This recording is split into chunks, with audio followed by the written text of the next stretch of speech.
Admiralty Bay is a large indentation in the northern coast of New Zealand's South Island.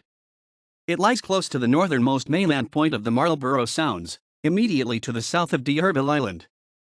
The bay, one of the larger of numerous bays in the crenellated coast of the Sounds, is 10 kilometers, 6 miles, wide at its mouth and extends 8 kilometers, 5 miles, south. The peninsula into which it cuts is almost bisected by the bay, with a narrow isthmus only some 900 meters, 3,000 feet, wide, lying between the bay's southernmost extent and Hallam Cove to the south. To the northeast, the bay is open to the waters of Cook Strait, but to the west a narrow and treacherous stretch of water French passes the only maritime access. The bay was named in March 1770 by Lieutenant James Cook during his first voyage to the Pacific.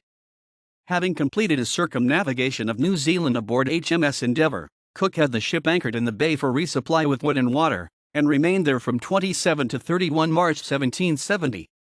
Cook described the land surrounding the bay as of a very hilly, uneven surface and appears to be mostly covered with wood, shrubs, ferns and sea, which renders traveling both difficult and fatiguing.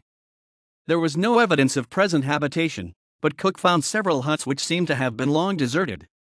It was while Endeavour was anchored in Admiralty Bay that Cook decided to continue exploring westward rather than returning east to England. A consequence of this decision would be his discovery of Australia. Admiralty Bay is now closely associated with Pelorus jack, a dolphin which became widely known in New Zealand in the first few years of the 20th century.